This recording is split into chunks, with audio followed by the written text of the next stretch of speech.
देश में भाजपा की मोहन यादव सरकार के नेतृत्व में सरकार सफलतम 2 वर्ष पूरे कर रही है।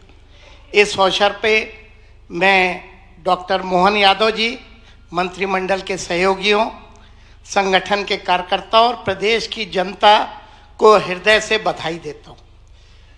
हमारे देश के प्रधानमंत्री नरेंद्र मोदी जी के मार्गदर्शन में और मोहन यादव जी के प्रभावी नेतृत्व में प्रदेश में विकास एक नई ऊंचाइयों पे पहुंच रहा है।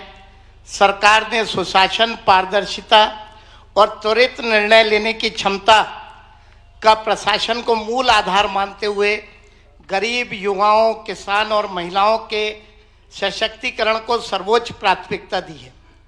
भ्रष्टाचार पे कड़ी कार्रवाई कर जवाबदेही की व्यवस्था को सुधारने का काम सरकार ने पारदर्शी तरीके से किया है।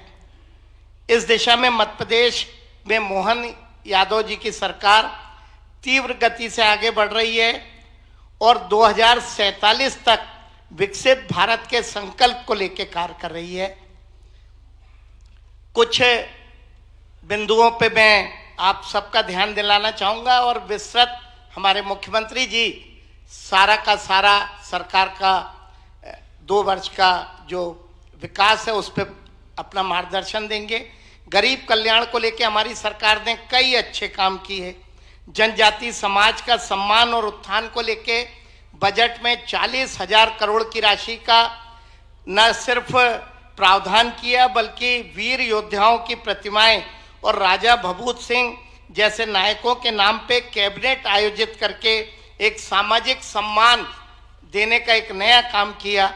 महिला सशक्तिकरण में नई क्रांति, हमारा लाडली बहना में 1,500 की राशि की, देवी अहिल्या और नारी सशक्तिकरण मिशन की शुरुआत की।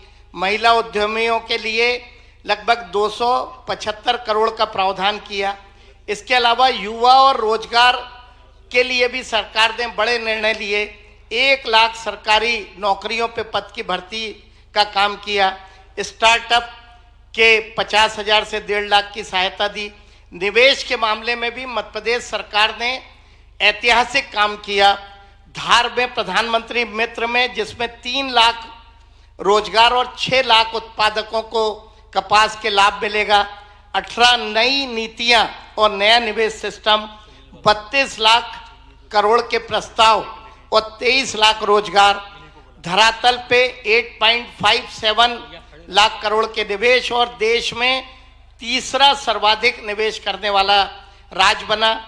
आध्यात्मिक और सांस्कृतिक धरोहर के रूप में भी मैं मुख्यमंत्री जी को धन्यवाद देना चाहूँगा कि सम्राट विक्रमादित्य, राजा भोज सहित 9 महापुरुषों के नाम पे राजधानी में द्वार, ओमकारेश्वर, विक्रमादित्य, राम वन पथ, गमन पथ, श्री कृष्ण लीलाओं से जुड़े स्थल और माँ शिप्रा का शुद्धिकरण घाट निर्माण, सीहस 2028 की तैयारियां और स्वास्थ्य सेवाओं में पीएम श्री एयर एम्बुलेंस जैसे नए प्रयोग और 12,655 आयुष्मान आरोग्य मंदिर बनाने जैसे बड़े काम सरकार ने किए। हर विभाग में, हर समाज के हर वर्ग को सरकार ने काम करने का प्रयास किया।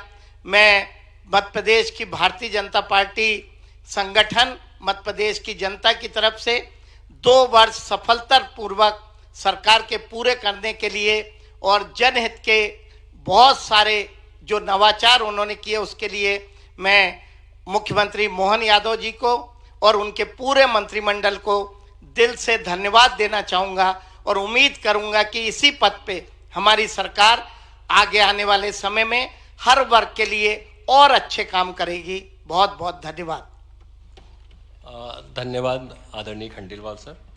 आज पत्रकार वार्ता के इस अवसर पर हम जो हमारी उपलब्धियां हैं उसके संबंध में कुछ पुस्तकों का हमने प्रकाशन किया है, उनका विमोचन भी करने जा रहे हैं। विकास और सेवा के जो 2 वर्ष कंप्लीट हुए हैं उसकी विभागवार उपलब्धियों के संबंध में एक पुस्तक का विमोचन किया जा रहा है। उसके लिए मैं माननीय मुख्यमंत्री जी से आग्रह करूंगा कि विमोचन करने का कष्ट करें।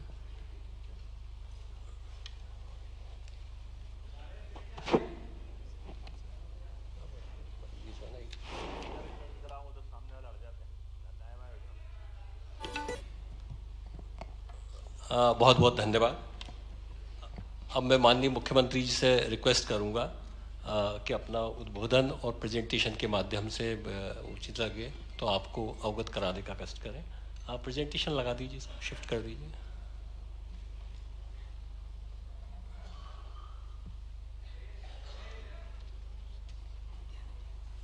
प्रेजेंटेशन शिफ्ट करा। प्रेजेंटेशन के साथ मटेरियल भी दे दो ना सबको। हाँ सर, सबको तो पहुँच वो रहा है। टेबल पे देने से ज़्यादा ठीक है। ये जो भी किताबें हैं इनका फोल्डर सभी टेबलों पर पहुंचा दें। सब दूर पहुंचा इसके दें। साथ साथ प्रेजेंटेशन की जो सॉफ्ट कॉपी है, आपके पीडीएफ कॉपी जो है आपके ग्रुप में अभी जस्ट पहुंचने वाली है। तो क्या प्रेजेंटेशन में वो स्लाइड में देख रहा था तो लगभग 40 है 40 स्लाइड और एक में 2 मिनट दूंगा तो ये पौने 2 घंटे तो इसी में हो जाएंगे सर। तो वो सर मैं वो सोच के डर रहा था तो इसलिए मैंने जल्दी जल्दी करना है। नहीं सर, इन तक हम प्रेजेंटेशन पहुंचा रहे हैं सर। हाँ वो ज़्यादा सर। अच्छा है। अपने आज का दिन तो थोड़ा साथ में रह करके चाय पानी करने का है ज़्यादा।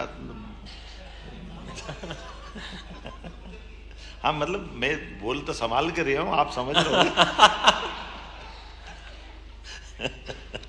थोड़ा थोड़ा बोलने वालने में बच्चे बड़े हो जाते तो तरीके से बोलना पड़ता है, नहीं जैसे घर में अपने को अपनी भी से बात करने में, भोजन सीधा बोल देने में थोड़ा सा तरीका लगा करके।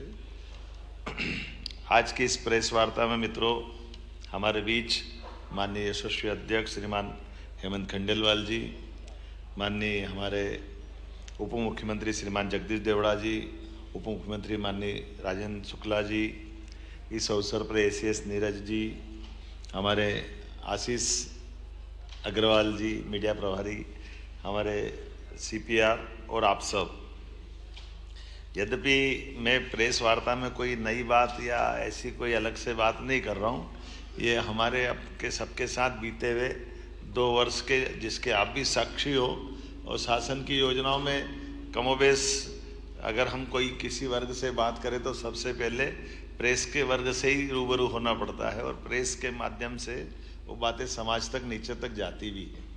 उसी सिलसिले में यद्यपि ये सरकार के गठन के साथ जो जो काम किए गए हैं, विभाग भी बहुत सारे हैं, योजनाएं भी बहुत सारी है और बहुत सारी योजनाओं में बहुत सारे क्षेत्रों में काम करने का प्रयास भी किया गया, लेकिन काम को करते करते ये बात भी सही है कि समय 2 साल का लगा, लेकिन ये काम भी इतना बड़ा रहता है कि 2 साल भी बहुत, अगर हम पीछे देखो तो बहुत लगते हैं, आगे देखो तो बहुत कम लगते हैं।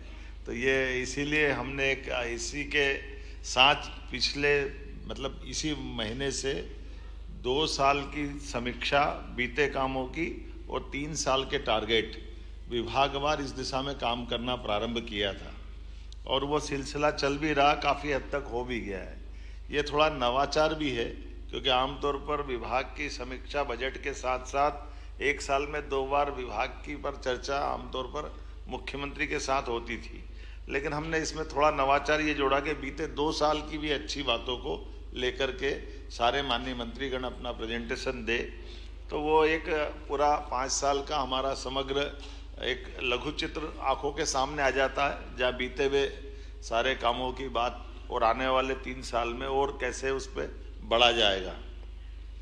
और उसी सिलसिले से जोड़ करके ये विकास और सेवा के 2 वर्ष, यद्यपि यह बात सही है कि यशस्वी प्रधानमंत्री नरेंद्र मोदी जी के शासन काल में पूरे देश की कार्यपद्धति, काम करने के तरीके, टारगेट, केंद्र का समर्थन, और आज तो और जोरदार चीज आ गई है, वैश्विक परिस्थितियां भी आज के समय में भारत के साथ एक अलग प्रकार से जुड़ रही है और ये जो वर्तमान का दौर चल रहा है उसका तुरंत असर ऊपर नीचे आने का भी पूरा बना हुआ है। लेकिन माननीय प्रधानमंत्री जी ने आपदा में से अवसर निकाल करके जो काम की पद्धति स्थापित की है उसी का लाभ हम सबको दिखाई भी दे रहा है। अब मैं अपनी बात को कहाँ से शुरू करूं? हम अपने बीते कल की बात से ही बात आगे बढ़ा लेते हैं। तो ये हम सब देखते हैं कि मध्य प्रदेश के अंदर जो लॉ एंड ऑर्डर को लेकर के सबसे बड़ी प्रॉब्लम थी, हम सब देखते हैं 85 के बाद 87-88 से छोटे छोटे दलम बन करके नक्सलाइट अपना अपना टेरिटरी बनाने लगे और उस टेरिटरी के बीच में से ये नया अनुभव आया था। हम कभी सोचते नहीं थे आदिवासी अंचल भूला भाला हमारा छत्तीसगढ़ का बेल्ट या मंडला बालाघाट डिंडोरी तक के इस बेल्ट में कभी पहला तो संयुक्त मध्य प्रदेश था, 90 के बाद वो दौर बदला और 2002-3 तक आते आते 2 राज्यों में बदल गया। लेकिन घटनाएं घटने लगी और उसमें क्या क्या हुआ ये दोहराना नहीं चाहूँगा, कल की प्रेस कॉन्फ्रेंस में मैंने बोल दिया उन सारी बातों को। लेकिन 90 से पहली घटना सामने आती है, 88-89 से दल गठन होने लगे और बाद के घटनाक्रम में तो ये हुआ कि 17 पुलिसकर्मियों की 95 में एक तरह से हत्या होती है। ये पहली बार हमारे राज्य में हुआ है कि पूरी की पूरी बस के हमारे सशस्त्र बलों का एक तरह से बहुत भीषण वो नरसंहार जैसा हुआ। बाद में तो उसका परिणति ये भी हुई कि चुने हुए मंत्री के अपने घर से राज्य के मंत्री को बाहर निकाल करके थाने के पास कुल्हाड़ी से हत्या कर दे। ये मध्य प्रदेश में पहली बार ऐसा हुआ था, कभी सोचा ना समझा, लेकिन अपनी सबके आंखों के सामने मध्य प्रदेश का वो इतिहास बना है। राज्य सरकारें क्या होती है, केंद्र सरकार क्या होती है, लेकिन आज़ादी के बाद राज्य और केंद्र की सरकार दोनों जगह एक दल की सरकार थी, कांग्रेस की सरकार थी, केंद्र में भी और राज्य में भी। लेकिन इतनी बड़ी घटना के बाद में भी कोई ठोस रणनीति बने, योजना बने, इसका निराकरण हो। और उसका परिणाम क्या आया कि कई हमारे आदिवासी भाई बहन सहित कई शहरी को, कई राहगीर के किसी का हाथ कट गया, किसी का पैर काट दिया, किसी की बच्चे बच्ची सहित पूरे परिवार को समानांतर थाने चल रहे हैं, समानांतर कोर्ट चल रही, समानांतर सत्ता चल रही, मंत्रिमंडल का गठन नक्सलाइटों का अपना अलग चल रहा है। ये सब एक तरह से पूरे देश के साथ साथ मध्य प्रदेश के साथ में भी स्थापित हुआ। हमें गर्व है इस बात का कि माननीय प्रधानमंत्री ने तय किया और माननीय गृह मंत्री जी ने लगातार ध्यान दे करके, जो 35-37 साल पुरानी एक चुनौती थी 2-4 साल के समय में, और अब तो डेडलाइन डिसाइड की। सच में जब उनने डेडलाइन डिसाइड की कि मार्च 2026 तक नक्सल वाली मूवमेंट समाप्त कर देंगे, तो मैं भी थोड़ा चौंक गया था कि कहीं ऐसा तो नहीं। मैंने गृह मंत्री जी से निवेदन भी किया, हमने कहा नहीं बिल्कुल चिंता मत करो, ये समय सीमा में हो जाएगा। बड़ा सुन के अच्छा भी लगा। लेकिन बीते साल जब बात की, क्योंकि मैं अपने राज्य की दृष्टि से अगर देख के बताऊंगा तो आप सब जानते हैं हमारा भौगोलिक रूप से इतना बड़ा मंडला बालाघाट डिंडोरी का क्षेत्र, जिसमें रिजर्व फॉरेस्ट इतना बड़ा, ऐसे में 25-30-40 लोगों को खोज के निकालना यही चुनौती रहती। और वो फॉरेस्ट के इलाके में जब मोबाइल टावर काम नहीं करते हैं, बिजली की लाइन के भी संकट रहते हैं, जंगली जानवर चारों तरफ बिखरे हुए, गांव की अंदर की भी स्थिति कैसी है कि लगातार 20-25 साल तक लाल सलाम ने जो माहौल बनाया कि फॉरेस्ट के अधिकारी से लेकर के सारे लोग, लेकिन ये सौगात भी मिली कि पहले तो हमारे अपने भी इस घटनाक्रम में बहुत दर्दनाक हादसे हुए। बीते साल जिस आशीष शर्मा को हमने प्रमोट करके टीआई बनाया, कुछ समय पहले उनकी बलिदान भी हुआ, ये दर्दनाक भी था। लेकिन मुझे इस बात की प्रसन्नता के कुछ अच्छे पुलिस अफसर जिनने खुद ने मांग कर बालाघाट की ड्यूटी ली, मैं अपने आईपीएस अधिकारियों को बधाई देना चाहूँगा। आमतौर पर आईएएस आईपीएस पे कई बार सुविधा की और तमाम प्रकार की बातें आती हैं, लेकिन यहाँ के अपने इस राज्य के बहादुर अफसरों ने पोस्टिंग मांग के लिए और टारगेट लिया कि हाँ हम ये करके देंगे। आईजी संजय भी ऐसे घूम रहा जैसे जवान, मोटरसाइकिल से लेकर के लंबे समय तक ये आईपीएस अधिकारी ऐसे काम करे, ये हम सबके लिए गर्व की बात है। और जब समेकित रूप से काम करते हैं तो उसका रिजल्ट भी आता है कि आज वो इतने बड़ी भयंकर चुनौती थी।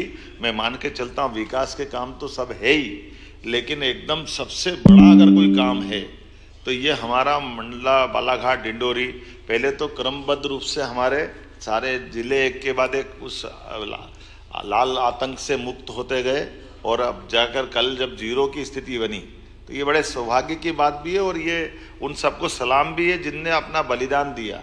हमारे कई सारे जवानों ने, हमारे आम नागरिकों ने इसकी कीमत चुकाई है।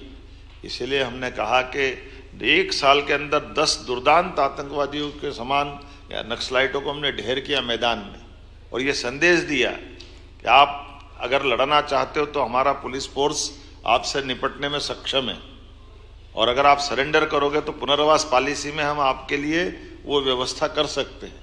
और ये दोनों नीतियों का कारगर रूप बना के हमारे लिए कुछ हमने जब मोबाइल फ़ोन उनके टेप सुने थे तो आखिरी में तो ऐसी स्थिति बनी थी कि दलों के अंदर इस बात की होड़ लगी कि पहले सरेंडर कौन कर रहा है, और हमने आखिरी परिणाम देखा कि 42 दिन में 42 सरेंडर हुए और 10 नक्सलाइटों को ढेर किया। तो ये एक बहुत बड़ी चुनौती थी पुलिस के लिए और प्रशासन के लिए। अब ये अलग बात है कि अब हम वापस उस बालाघाट मंडला डिडोरी के अंदर जिन भी कारणों से ये पनपा फैला था, हम उसको अंदर से उस तरह के तंत्र को भी मजबूत करें कि दोबारा ये सांप अपना फन नहीं फैला सके। मैं माननीय प्रधानमंत्री को धन्यवाद देना चाहूँगा, माननीय गृह मंत्री जी को भी, जिन्होंने हमारे मोबाइल नेटवर्क के टावर और तमाम प्रकार के इलेक्ट्रॉनिक संसाधन अच्छे से अच्छे कैसे स्थापित कर सकते हैं उसकी मदद भी की, उसका भी बड़ा लाभ मिला हमको। पुलिस की बटालियन भारत सरकार की भी मिली और राज्यों के अंदर परस्पर कोई दल की सीमा नहीं। कई जगह आंध्र में हमारी सरकार है लेकिन तेलंगाना में नहीं है, तो कोई बात नहीं, कांग्रेस की सरकार हो किसी और दल की सरकार हो, लेकिन समान रूप से नक्सलाइटों के खिलाफ जो मूवमेंट बनाया उसका बड़ा लाभ मिला। दूसरी बात करना चाहूँगा नदी जोड़ो अभियान की। ये भी बहुत बड़ा अभियान था, असंभव जैसा था। कभी अटल जी की बात याद करें कि बुंदेलखंड में केन बेतवा नदी जोड़ो अभियान की जब बात आई थी, वाकई ये ऐसा लग रहा था कि तो क्या होगा, भगवान जाने कैसे करेंगे। लेकिन केन बेतवा नदी जोड़ो का जो लाभ मिला बहुत तेज गति से, और अब तो रोज नए नए जिले जुड़ रहे हैं। नहीं तो हम इधर कभी सोचते नहीं थे कि भोपाल, इंदौर, उज्जैन ये तो नर्मदा जी से जुड़ गए थे, लेकिन ये पर्वती कालीसिंध चंबल का कैचमेंट एरिया है।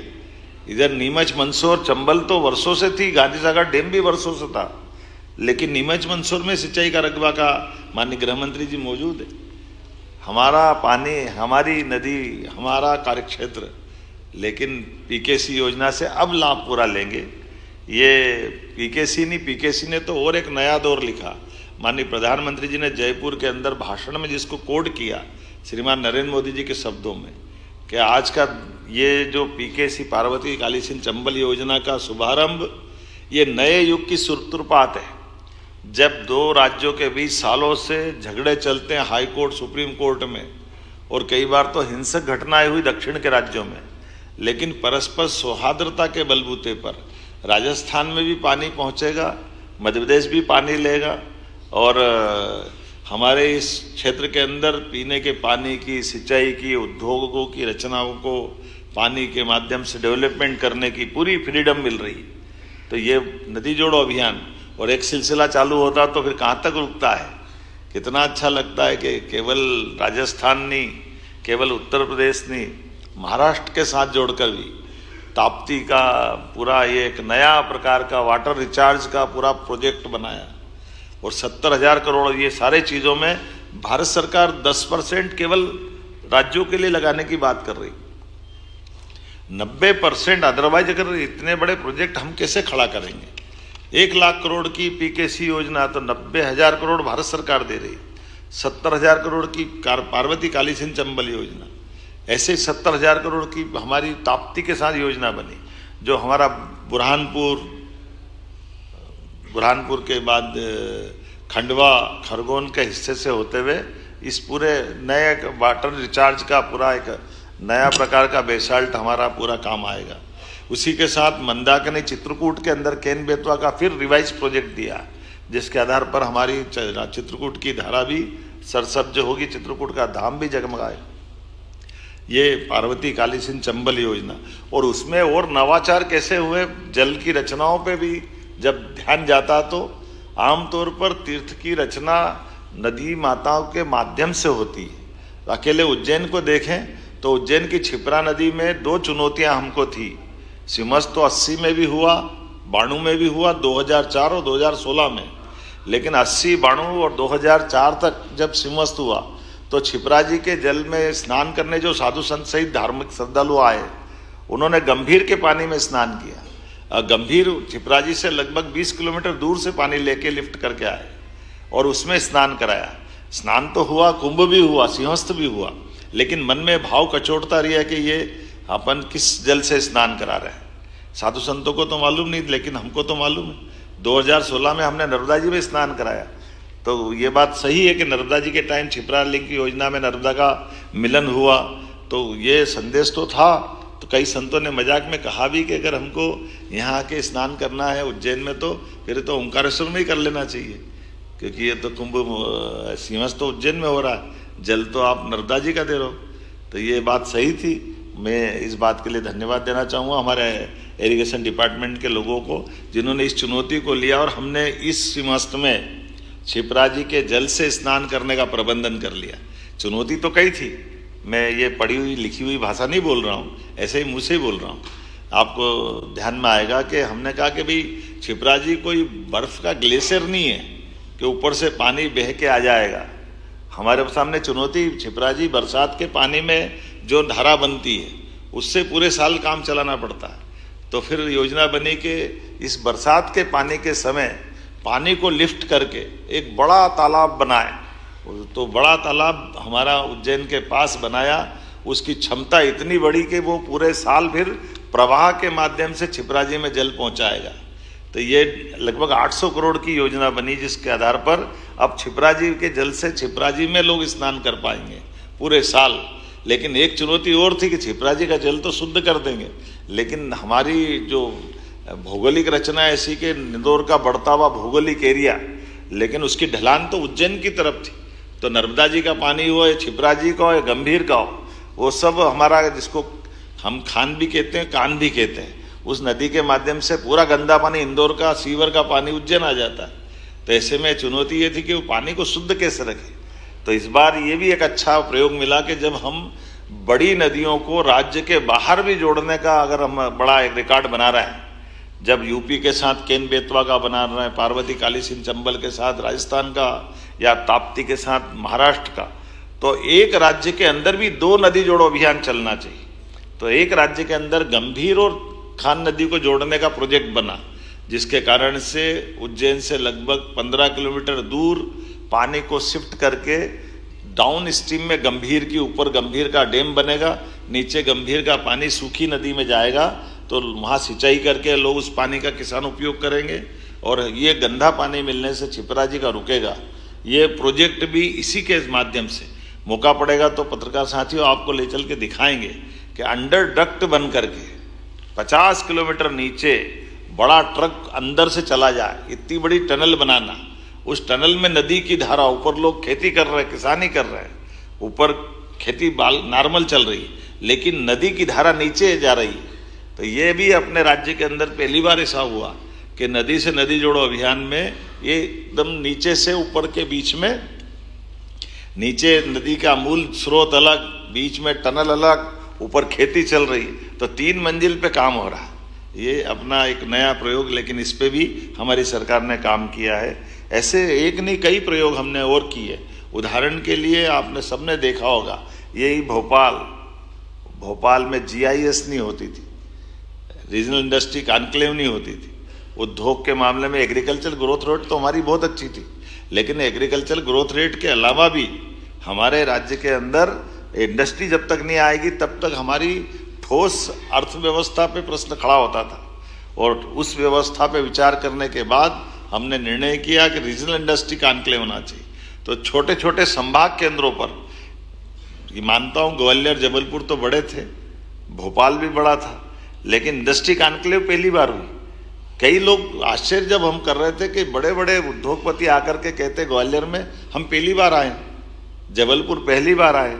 तो जब जबलपुर ग्वालियर तो आए, लेकिन सागर और नर्मदापुरम में भी और शहडोल में तो जो हमारा इस्पात का कारखाना TMT सरिया वाले ने लगाया, वो अग्रवाल जी आकर बोलते कि मैं तो बिल्कुल पास का छत्तीसगढ़ का ही हूँ, लेकिन मुझे ध्यान ही नहीं गया कि शहडोल में भी हो सकता है क्या ये 3000 करोड़ का बड़ा एक इंडस्ट्री का पार्क। ऐसे निवाड़ी जैसे जगह जिले में एक बड़ा इंडस्ट्री, निवाड़ी 1.5 विधानसभा का जिला, लेकिन निवाड़ी जैसे जिले में एक 3000 करोड़ का बड़ा कारखाना इस्पात का अगर वो लगता है तो ये हमको सबको प्रेरणा भी देता, गर्व भी होता है, और अलग अलग नेचर की सब क्षेत्रों में। अब खाद का कारखाना सागर में चालू हो जाए, ये भी आश्चर्य है। और खाद भी कौन सा, जिसके लिए 12-32-16 NPK, यूरिया। अब ये हमारे राज्य के अंदर आज अधिकांश खाद तो हमारा झाबुआ और सागर से ही पूरा हो रहा है। केवल भारत सरकार की परमिशन चाहिए, बाकी तो अपने राज्य में ही बन रहा है। अब ये भी एक थोड़ा नया और चुनौती वाला भी है कि केवल रसिया पे डिपेंड नहीं है, हम तो हमारे राज्य में बना रहे हैं, और हमारे राज्य के अंदर उद्योगपति उसको दे भी रहे। ये एक नहीं, ऐसी कई सारी सौगातें। पंप स्टोरेज, अभी मैं जब ग्रीनको के लिए हैदराबाद में गया, तो हैदराबाद में जिस कंपनी में मैं गया, और जिस कंपनी ने यहाँ लगभग 6000 करोड़ का निवेश किया है पंप स्टोरेज, राज्य के अंदर सौहार्दपूर्ण संबंध आसपास का रहने का क्या परिणाम आता है बताना चाहूँगा। ये देश का नहीं, दुनिया का सबसे बड़ा पंप स्टोरेज हाइडल पावर हमारा बना है नीमच में। माननीय गृह मंत्री जी, आपने माननीय उप मुख्यमंत्री जी है, उसके अंदर उन्होंने खुद ने कहा कि ये इससे पहले हमारा दक्षिण में हैदराबाद के पास बनाया था, तो 4 साल लगे थे हमको बनाने के, और अगर ये विदेश में बनता तो ये 8-10 साल में सारी परमिशन लेके होता है। लेकिन मध्य प्रदेश में 2 साल से भी कम समय में हो गया। उसमें से मैं ही भूल गया, एक तो उन्होंने मेरे को धन्यवाद दे रहे थे, तो मैंने कहा मेरा क्या रोल है? बोले आपका ये रोल है कि जब आप नीमच तरफ आए थे, एक इंडस्ट्रियल समिट में मिले थे, तब हमने कहा था कि सब ये पंप स्टोरेज में एक ऊपर टैंक बनाना पड़ता है, एक नीचे टैंक बनाना पड़ता है। तो ऊपर का टैंक तो हमने बना लिया, अब नीचे का टैंक, चूंकि चंबल का पानी वो गांधी सागर में रखा हुआ मंदसौर में, और वो चंबल का पानी का कंट्रोल तो राजस्थान सरकार के पास रहता है। वो पानी जब तक खाली नहीं करे, हम बनाए कैसे नीचे? वो अगर नीचे नहीं बनाएंगे तो वो पंप स्टोरेज चालू कैसे होगा? तो मैंने मेरे से निवेदन किया, मैंने वहीं से फ़ोन लगा दिया माननीय मुख्यमंत्री भजन लाल जी को कि ज़रा ये चंबल का हमारा एक प्रोजेक्ट बिगड़ रहा है, आप अगर पानी कम कर दोगे तो हमारा काम हो जाएगा। मुझे इस बात के लिए आनंद भी आया कि उन्होंने कहा भैया, जब आप PKC जैसी योजना के लिए 20 साल से राजस्थान मध्य प्रदेश के झगड़े खत्म करके आप हमको पानी दोगे, तो ये मदद क्यों नहीं करेंगे आपकी? उन्होंने कहा चंबल में हम पानी कोटा में रोक लेंगे और आपका ये पानी का उपयोग आप कर लो, हम पानी कम कर देते हैं। उनने 15 दिन के अंदर पानी कम कर दिया, और इसका फर्क ये पड़ा कि जो प्रोजेक्ट 4 साल में पूरा होने वाला था वो 2 साल में पूरा हो गया।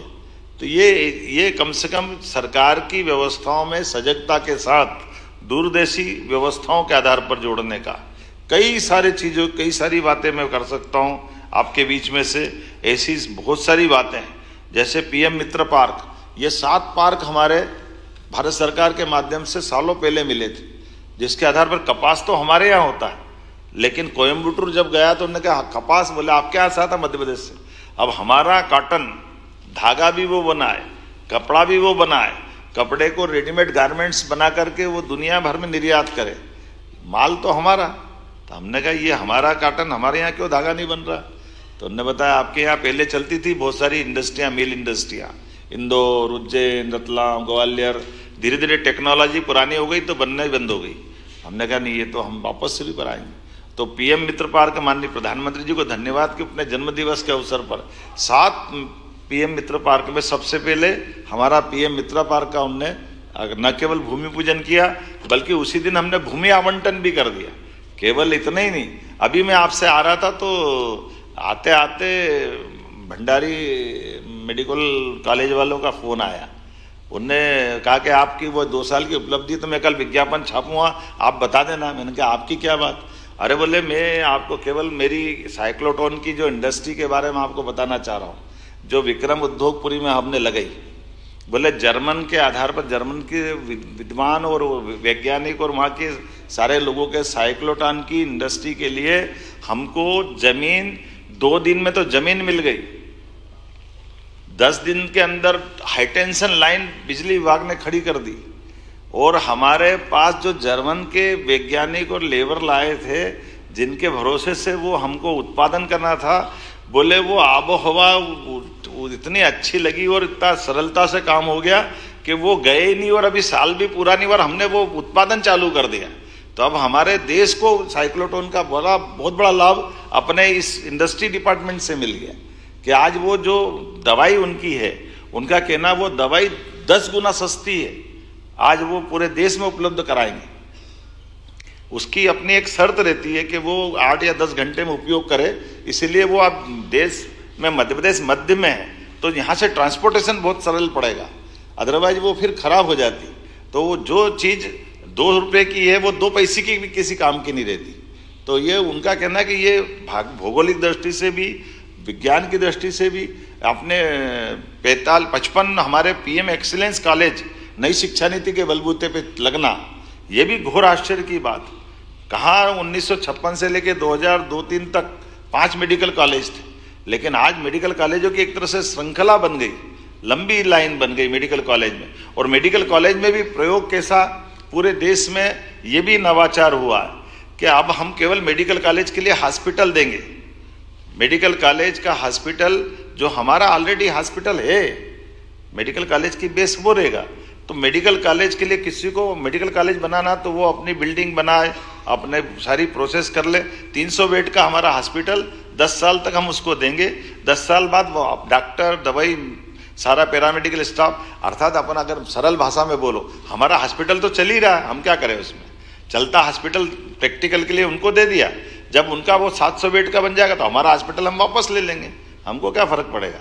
लेकिन वहाँ एक मेडिकल कॉलेज खड़ा हो जाएगा। इस कारण से पूरी दुनिया में ऐसा होता था, हमने नया नहीं किया, लेकिन ये प्रयोग देश में सबसे पहले हमने किया कि हमारे पैसे कितने बचे। इसलिए मेडिकल कॉलेज के लिए मेडिकल एजुकेशन अलग मंत्रालय और मेडिकल का मंत्रालय अलग, तो हमने ये दोनों को मिलाकर एक किया। ऐसे लगातार एक के बाद एक सभी क्षेत्रों में जो हो सकता है, जितने प्रकार से है।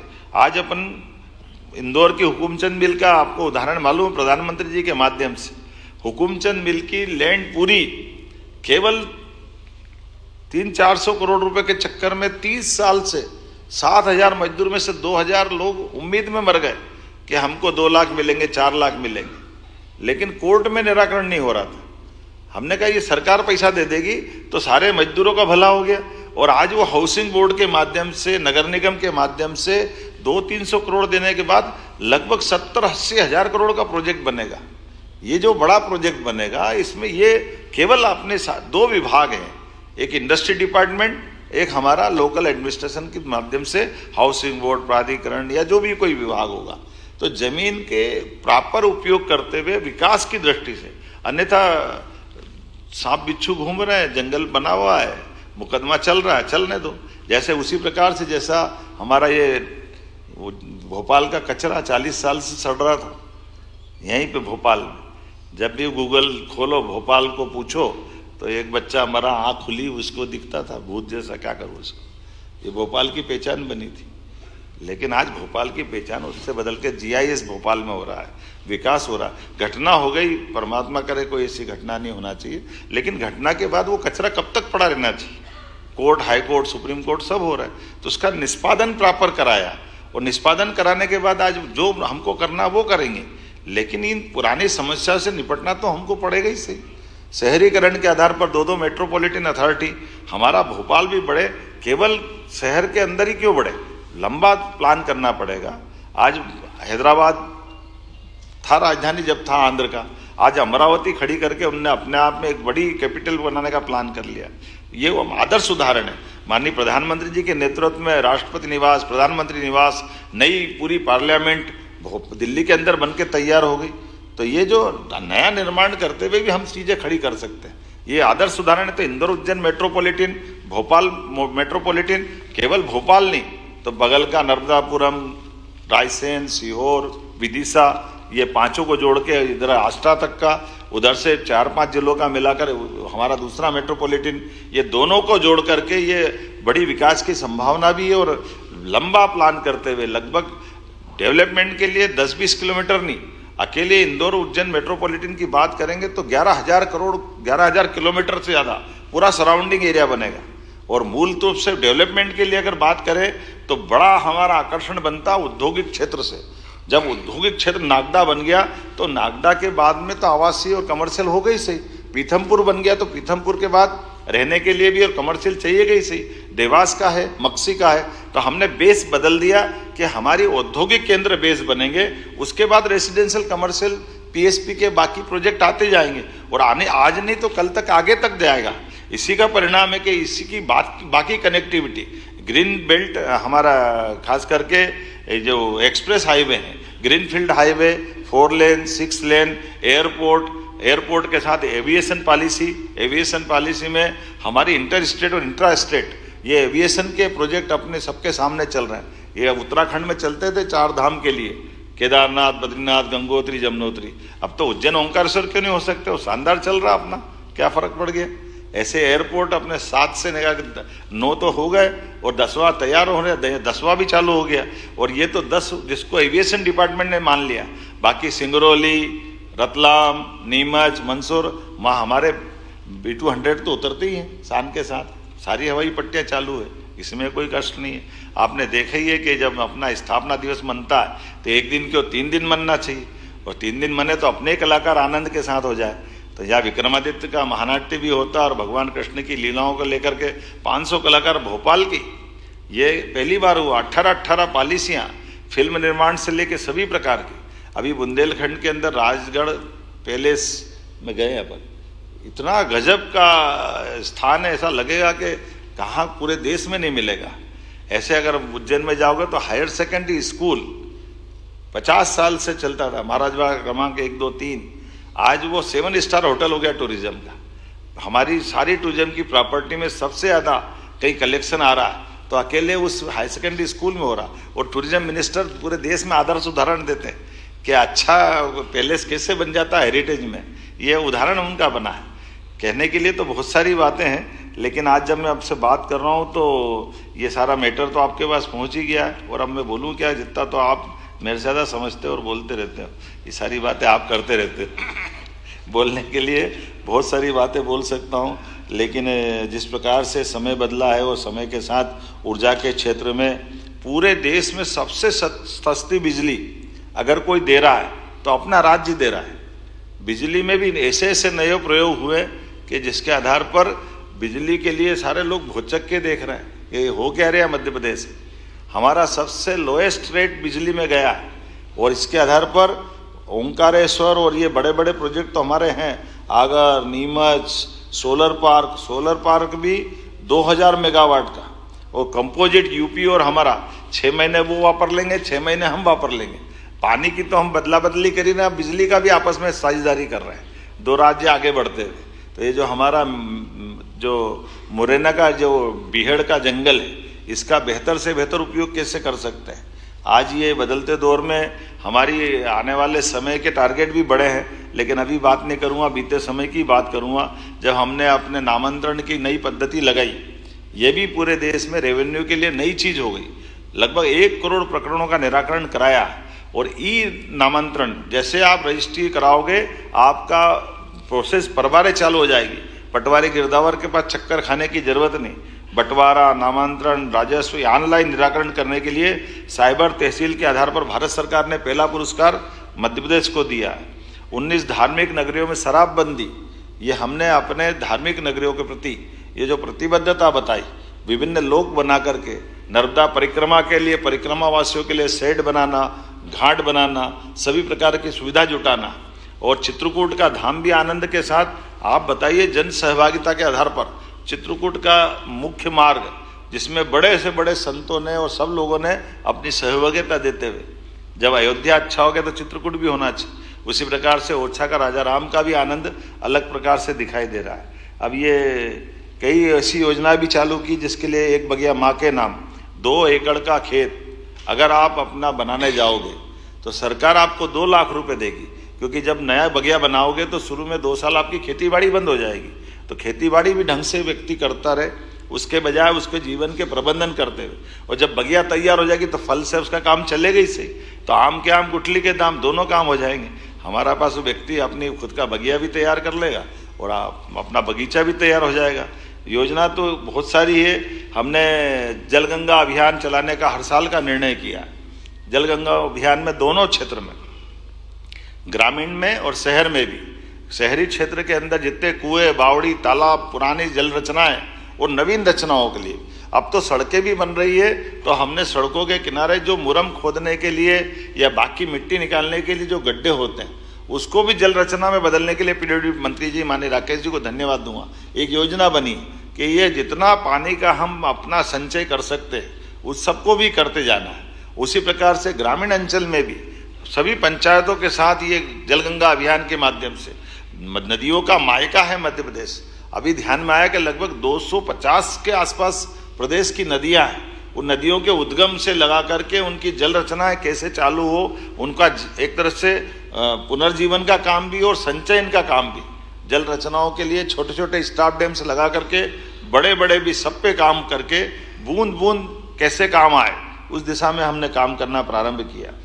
स्कूलों की बात मैंने कर दी। गौ संरक्षण की तो अद्भुत योजना हमारे यहाँ चल रही है। गौ संरक्षण में भी देश में नंबर 1 का है। अभी मैं कल आंध्र में उतरा था, कर्नाटक सरकार के वहाँ के एक कॉरपोरेशन के चेयरमैन आए थे। उन्होंने कहा टेक्नोलॉजी तो आप हमारी ले गए, लेकिन आपके राज्य में बहुत बड़ा काम हो गया, मैं आना चाहता हूँ आपके मध्य प्रदेश। हमने कहा जरूर आओ। ये खास करके हमारा ये जो वेस्ट से एनर्जी बनाने वाले प्रोजेक्ट चल रहे हैं और ये जो पराली जलाने वाले जो प्रोजेक्ट जगह जगह, तो इतना अच्छा प्रोजेक्ट चल रहा है कि हमारे यहाँ अब धान का हो, गेहूं का हो, ये जो वेस्ट जितना निकलता है उससे बिजली उत्पादन, गैस उत्पादन, इसके प्रोजेक्ट भी खड़े हो रहे हैं। और गौ संरक्षण को लेकर के घर घर दूध उत्पादन बढ़े, 9% से 20% के टारगेट पे हम चल रहे हैं। भारत सरकार के माध्यम से हमने गुजरात के उस अमूल वाले प्रोजेक्ट के साथ अपने ब्रांड सांची को बरकरार रखते हुए इस दिशा में आगे बढ़े कि 3 साल बाद 20% तक दूध उत्पादन करेंगे। गोमाता के लिए भी पर्याप्त रूप से हमारी योजनाओं में 25 गोमाता अगर लेके आएगा या दूध उत्पादन की इकाई खड़ी करेगा तो 10 लाख सरकार देगी। इसके आधार पर एक साथ 500% की प्रोग्रेस हुई पुरानी योजना के पालन करने में। जबरदस्त रूप से स्कोप आया और गौशालाएं भी बड़ी बड़ी बन गई। नगर निगम के अंदर ये खिड़क की कल्पना खत्म करते हुए हमने गौशालाओं के लिए संधारण के लिए भी 20 के बजाय 40 रुपये प्रति गोमाता और उससे बड़ी 20 अलग से गौशालाएं जो 5,000 से लेके 10,000 20,000 की गौ माता के साथ। और पूरे देश के लोग आप आ रहे हैं क्योंकि प्राकृतिक खाद से लेकर कई सारी संभावना है। तो बड़ी बड़ी गौशाला उसको हम अपने उनके लिए 30% वो दूध उत्पादन भी कर सकेंगे।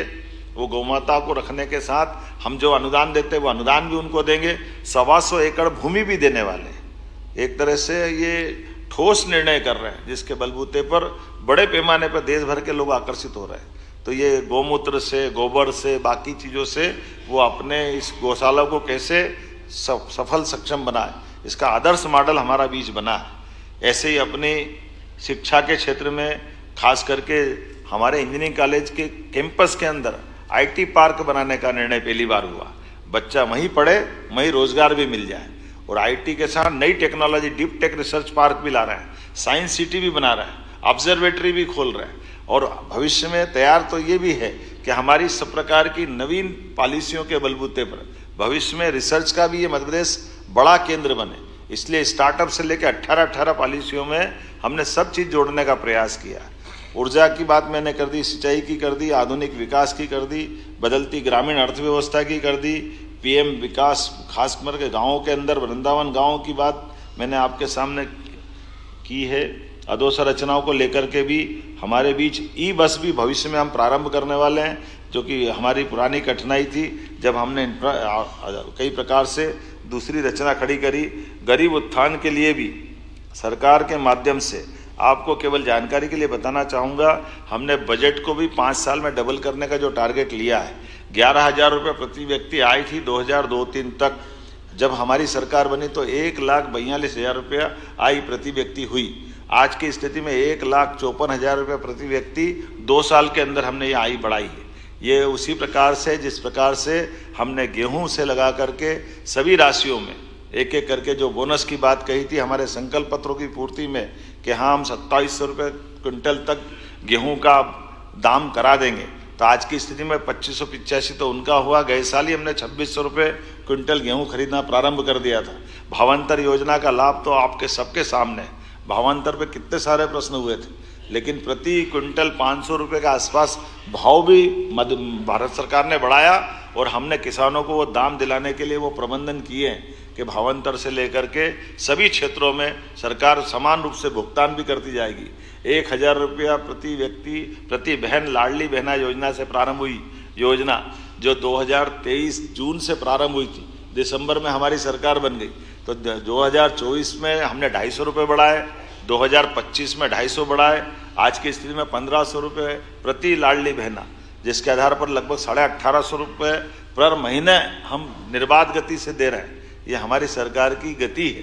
उम्मीद कर रहे हैं कि हम आने वाले समय में इस योजना के बलबूते पर नारी सशक्तिकरण की इस महती योजना में और बड़ी भूमिका अदा करेंगे, जिसके आधार पर जो हमारा कमिटमेंट है वो हम सब पूरा करते जाएंगे। बोलने के लिए तो बहुत कुछ है, मैं बहुत देर तक बोल सकता हूँ, लेकिन मुझे लगता है आप भी थक गए होंगे। टूरिज्म के कई सारी चीज़ें ऐसी है, चाय पानी भी पिला नहीं रहो तुम, बहुत देर हो गई, जरा कुछ खिला पिलाओ भाई, जरा बात भी कर लें। ये तो अपनी कहानी तो चलती रहेगी। मुझे लगता है कि आपसे बात करूं, कभी मैं इधर देख रहा था, कभी इधर देख रहा था कि पत्रकार वार्ता भी चल रही है, पर हमारी चर्चा भी चल रही है। मैं आप सबका पुनः वंदन करता हूं, अभिनंदन करता हूं। और ये मैटर के अलावा भी कोई बातचीत होगी तो आपसे ज़रूर सुनेंगे।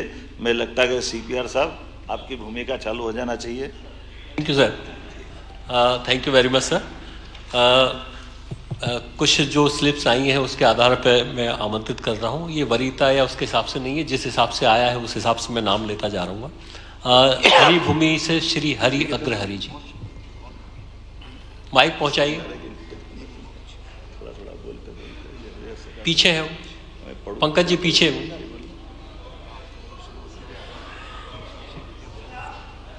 ये माइक लेके बीच में जाइए।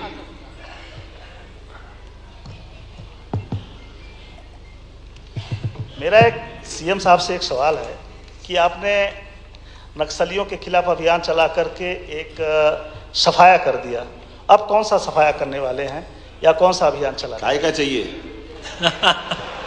नहीं, करने के लिए तो बहुत कुछ है, कहने के लिए बहुत कुछ है। आप बताएं, आप अपने से बताएं तो ज़्यादा अच्छा रहेगा।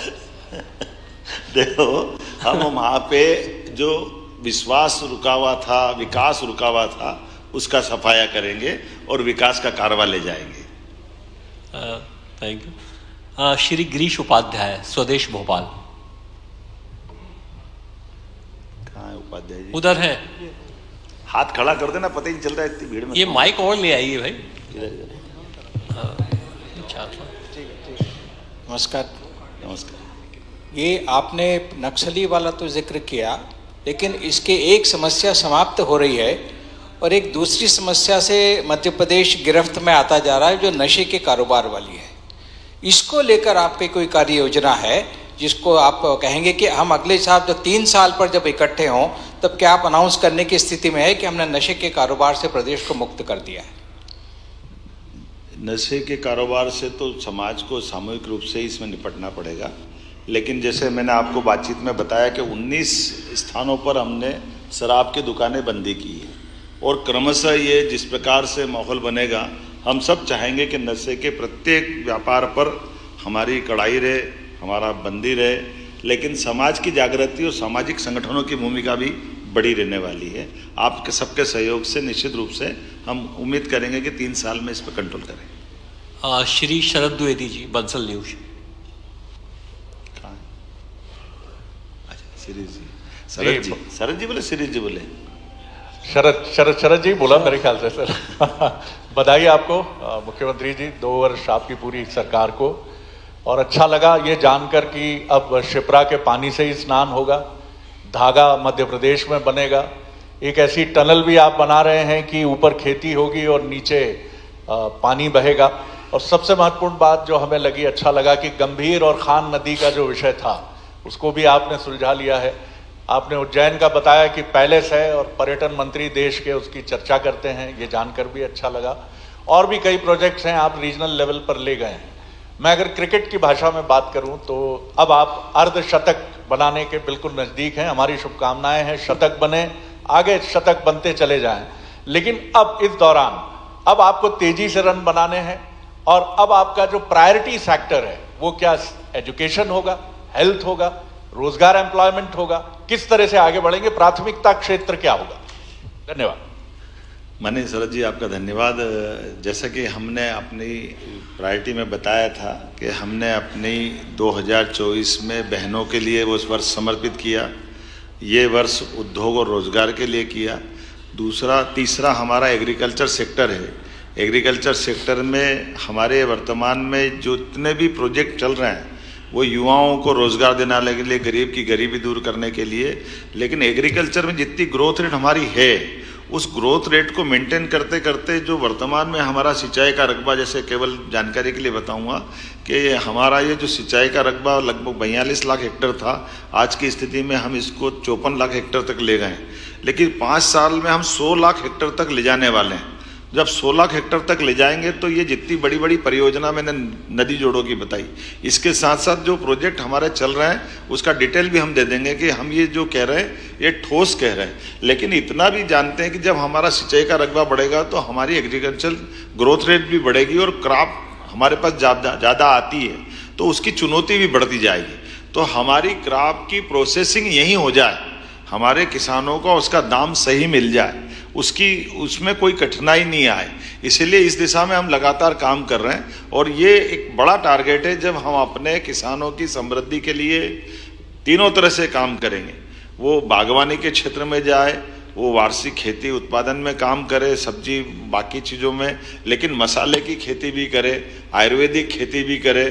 और उसी के साथ साथ जैसे मान लो ज़्यादा प्याज आ जाए तो प्याज उसको फेंकना नहीं पड़े, तो इसलिए हम एरिया आइडेंटिफाई करके प्याज से पाउडर कैसे बनता है, लहसुन से पाउडर कैसे बनता है, तो उससे जुड़ी हुई इंडस्ट्रियों को जोड़ करके उसकी प्रत्येक क्रॉप का दाम भी सही मिले और कठिनाई नहीं आए, इस पे भी काम करें। लेकिन ये बात भी सही है कि केवल एग्रीकल्चर ग्रोथ रेट में ऑर्गेनिक का उपयोग जो होता है, रासायनिक खादों का, हम ये दुनिया के अंदर मध्य प्रदेश खासकर देश के अंदर भी सबसे ज़्यादा प्राकृतिक खेती कहीं होती है, जैविक खेती हो तो मध्य प्रदेश में होती है। तो हम इस पे भी समान रूप से काम कर रहे हैं कि प्राकृतिक खेती को भी प्रोत्साहन कैसे दें, उसकी जैविक खेती को प्रोत्साहन कैसे दें, इसके मार्केट कैसे डेवलप करें। और उसकी थोड़ी जांच का भी एक कमजोर पक्ष है कि वो बड़ा कठिन जाता है कि वो कह देता तो मानना पड़ता अपने को कि वो ऑर्गेनिक है, लेकिन उसकी नीचे तक की जांच होकर के उसे बाजार मिले ताकि वो योग्य प्रकार से फसल का दाम ले। लेकिन ये भी बात सही कि एग्रीकल्चर के साथ साथ हम रोजगार परक सभी चीज़ों के साथ औद्योगिक निवेश के आधार पर, अधोसंरचना के आधार पर, जैसे हमने कहा कि अभी इसी साल मुझे लगता है कि हमने संकल्प पत्र में कहा था माननीय प्रधानमंत्री जी के शब्दों में कि हम हर कॉन्स्टिट्यूंसी में, मतलब लोकसभा में, एक मेडिकल कॉलेज देंगे। वो तो हम दे दिए, लेकिन ये जो अभी हमारे पूरे प्रोजेक्ट चल रहे हैं तो 55 जिले में आज की स्थिति में 52 मेडिकल कॉलेज हमारे हो जाएंगे। तो हम ये चाहेंगे कि जिला स्थान पर मेडिकल कॉलेज आए, और केवल मेडिकल कॉलेज में हमारी एलोपैथिक नहीं आए, एलोपैथिक के अलावा आयुर्वेदिक भी आए। तो आयुर्वेदिक में वेलनेस के आधार पर हमारा, चूंकि वनांचल का बहुत बड़ा इलाका है, धार्मिक पर्यटन का बहुत बड़ा इलाका है, तो हमारे यहाँ मेडिकल टूरिज्म भी डेवलप हो, जो इलाज कराने के लिए देश दुनिया से हमारे यहाँ लोग आए। तो ये इनके लिए मूल इंफ्रास्ट्रक्चर, एयरपोर्ट बनाना, एविएशन की दृष्टि से भी उस पर काम करना, टूरिज्म के लिए जो जो बाकी चीज़ें हैं, ऐसे ओल्ड एज होम भी जैसे मथुरा में अच्छी स्कोप है, ऐसे धार्मिक पर्यटन के केंद्रों पर हमारे में से कई लोग अपने ज़िंदगी के काफ़ी समय यहाँ गुजारना चाहते हैं। तो उस दिशा में भी हम ठोस काम कर रहे हैं, जिसमें ओरछा, दतिया, कटनी, मैयर की माता जी, उज्जैन, ओंकारेश्वर, ऐसे हर स्थान पर ये सारी संभावना लेके चल रहे हैं। ने कहा कि भाई ये जो हमारे परंपरागत कोर्स नहीं चलना चाहिए, परंपरागत तो चले, लेकिन परंपरागत के बजाय जिसमें अभी मैं जब गया था हैदराबाद, तो हमने कहा कि ये एग्रीकल्चर बेस्ड जितने कोर्स हैं नई टेक्नोलॉजी के, वो भी हमारे यहाँ खुलना चाहिए। तो अधिकतम नए से नए कोर्स खोल करके हमारी बौद्धिक क्षमता वाले लोग यहीं रुके, उनको रोजगार मिले, उनको बाकी अनुकूलता मिले, इस पे काम करें।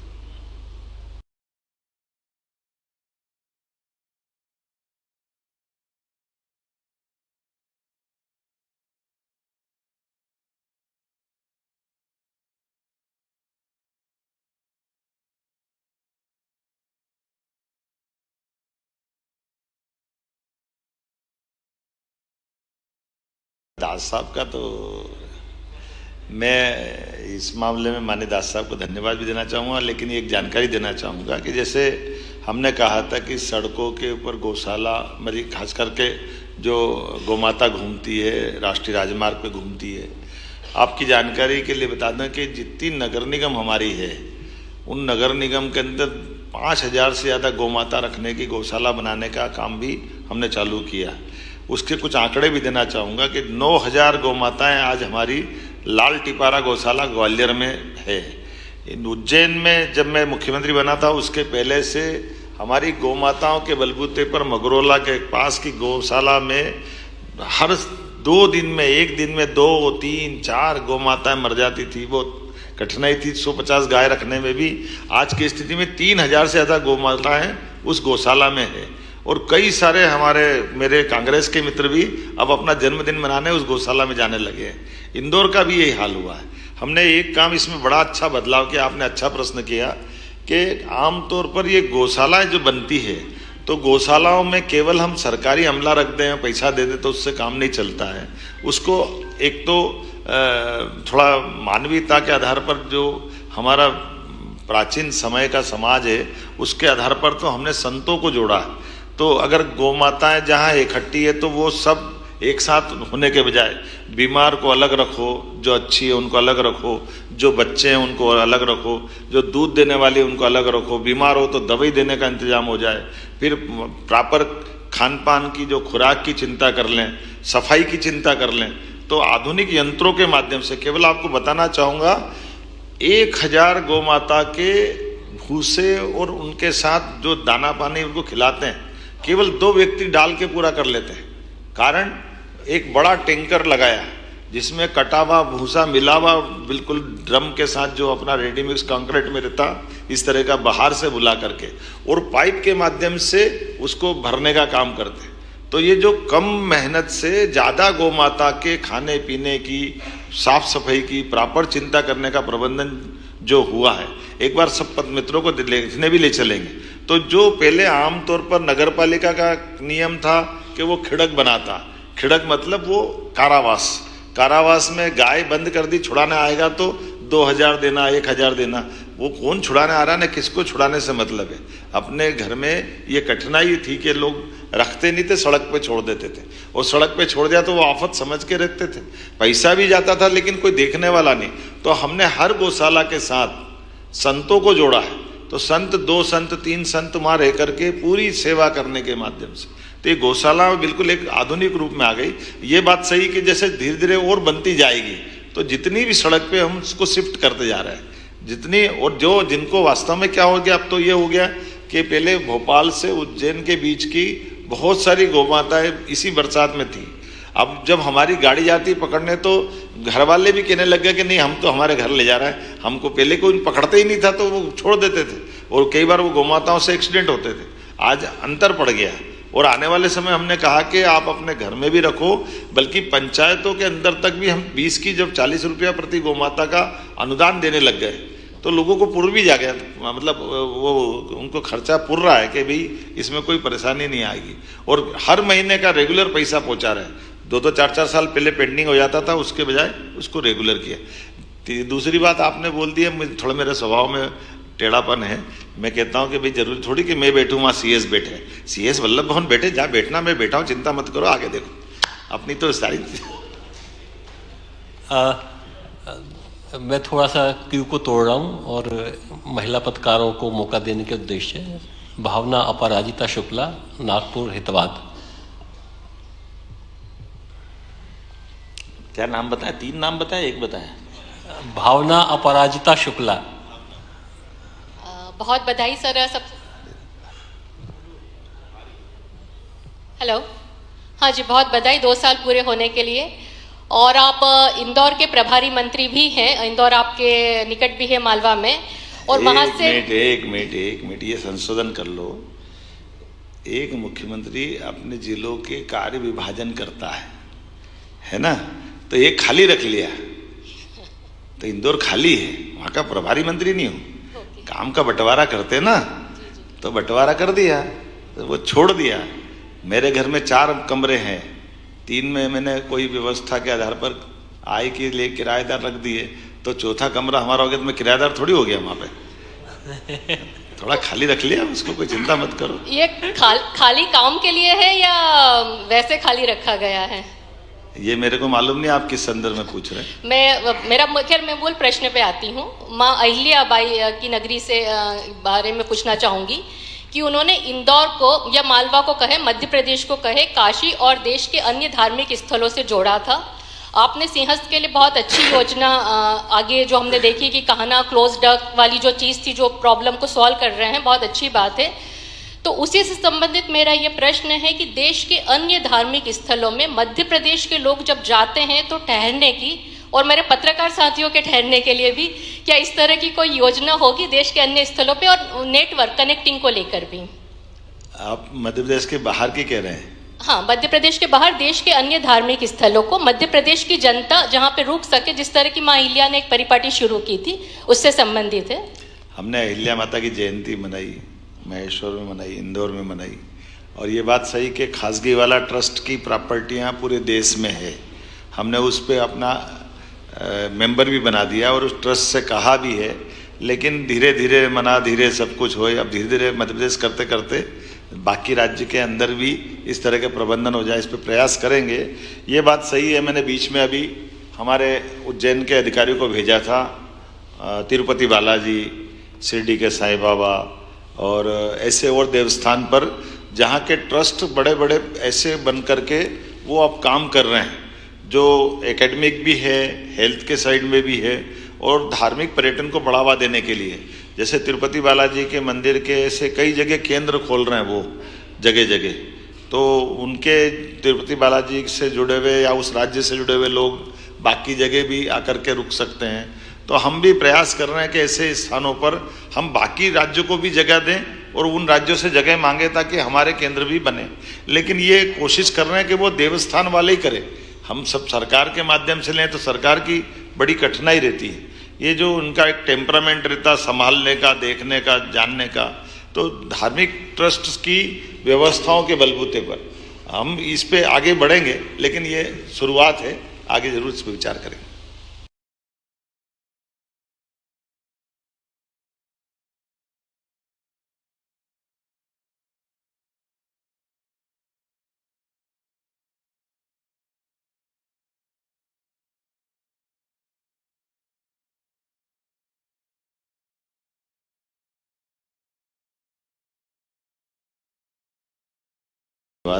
ब्रजेश जी, मैं केवल इतना ही बताना चाहूँगा कि पिछले समय माननीय राजेंद्र जी यहाँ बैठे हैं, इनके विभाग की समीक्षा में हमने इस बात को कोट किया था कि हम ये थोड़ा सा ये संक्रमण काल है, जब हम तेज गति से मेडिकल कॉलेज खोल रहे हैं, तेज गति से बाकी काम कर रहे हैं, तो हमको उतनी तेज गति से विशेषज्ञ भी चाहिए, वो सारी भर्तियाँ भी चाहिए। और उन भर्ती के साथ में एक अच्छा प्लस पॉइंट है जिस पे हम काम कर रहे हैं, उस पे भी हम आगे काम कर रहे हैं कि हमारे यहाँ एकमात्र राज्य ऐसा है जो अपने बच्चों को मेडिकल के सभी प्रकार की शिक्षा देने में राज्य से उसको मदद लोन के रूप में मिल रही है, जो बाद में हम उससे बांड के रूप में लेना चाहते हैं। तो ये धीरे धीरे करके उस तरह की पूर्ति भी करेंगे, क्योंकि ये सही है कि अगर हमको सिंगरौली में मेडिकल कॉलेज चालू करना है तो सिंगरौली का कोई व्यक्ति आसपास का तो रुक जाएगा सिंगरौली में, लेकिन दिल्ली बम्बई वाला विशेषज्ञ आके सिंगरौली में रुकेगा, ये थोड़ी चुनौती तो है। ये चुनौती हमको सीधी में मिलेगी, ये चुनौती हमको टीकमगढ़ बुंदेलखंड के सभी क्षेत्रों में, पन्ना में मिलेगी। तो वो कोशिश कर रहे हैं हम, लेकिन उसके लिए 2-3 साल का अभी, लेकिन इसके कारण से हम स्पीड रोक लें ऐसा नहीं। तो हमने कहा कि भाई इनकी जो तनख्वाह कितनी है, तनख्वाह बढ़ा दो, आकर्षण बढ़ा दो, तो उसके कारण से लोग आ जाएंगे। तो ये हमने पिछली बार तय किया है कि जो प्राइवेट वाला दे रहा है उससे बढ़ के दे दे, तो आज शायद अपने पास रुकेगा। ऐसे सब तरह के प्रयास कर।